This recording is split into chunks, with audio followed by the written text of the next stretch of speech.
Ironman is an enormous task. A 2.4-mile swim, a 112-mile bike ride, then a 26.2-mile marathon. For everyone. For Kathy Smith, for Dick, and Ricky Hoyt.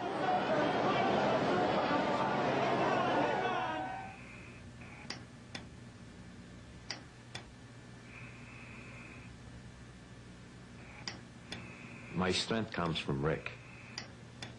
He gives me the desire and the power to be able to perform. It's just something that builds up in me, and it comes from his body into mine. I'm just out there loaning him my arms and my legs so that he is able to compete. I'm trying to include my son in everything so that he can live a life like everybody else.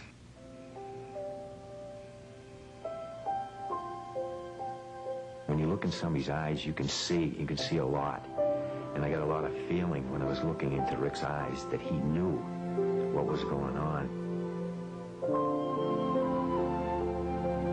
So what we wanted to do was get a computer built so Rick could talk with a computer. He had all these things inside of him, but he had no way of getting them out to tell us about it. Everybody was betting, what is the first words Rick is ever going to say? And his mom saying, well, it's going to be hi, Mom, and me, the dad, saying, well, it's going to be hi, Dad. Well, the Boston Bruins were going for the Stanley Cup, and the very first words he ever said was, go Bruins. He was 12 then. Now, at 37, this still makes Ricky feel like Bobby Orr on a breakaway. He's always been an achiever, getting through public school, receiving a degree from Boston University. But he's also a giver. While attending a college basketball game, he heard about a charity race to help a paralyzed athlete, and he asked his dad if they could run. That's how it started. It was a 5-mile race, and the gun went off, and everybody thought that Rick and I would just go to the corner and turn around and come back. Well, we didn't.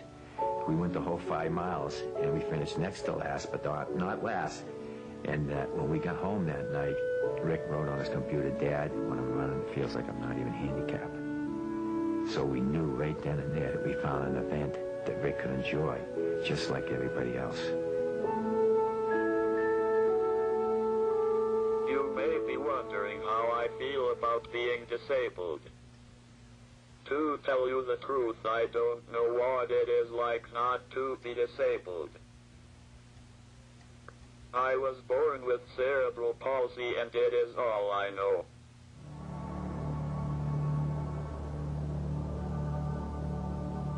What I think is important is that people take the time and effort to realize that first and foremost I am a person with a brain and intelligence. The doctor said, forget Rick, put him away, put him in an institution. He's going to be nothing but a vegetable for the rest of his life. The letters C-A-N are never followed by an apostrophe T, and that's the easiest way to summarize Team Hoyt. It took Ricky 9 years, but he graduated with a degree in special education from Boston University. When it comes to racing, this isn't their first rodeo. They've been in 700. Once, even cycled across America. And not once in any of those miles did Rick ever ask his dad, why me?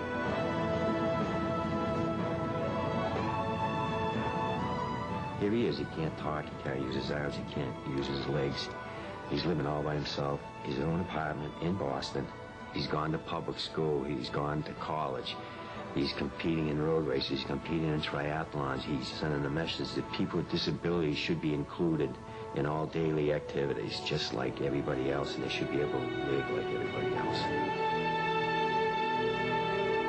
Rick, to me, is the competitor. He really wants to win, and he's a fighter, and he's never going to give up. And it's just something that gets inside of me when I'm pushing him that I can go faster, and I can do all these things, and I don't know exactly what it is. They'll spend at least 17 hours today together. How many fathers and sons have a time of mutual achievement like that?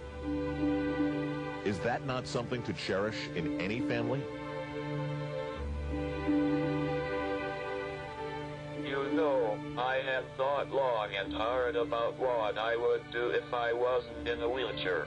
I love sports, so maybe I would play hockey, basketball or baseball, but then I thought about it some more, and what I would probably do first is tell my dad to sit down in the wheelchair, and now I would push him. It's Rick and I out there competing together, and it has really helped me because I feel like I'm in the best shape of my life. And I am 59 years old, and it makes me, and I feel like I've got a body of a 22-year-old person. And it's all his fault.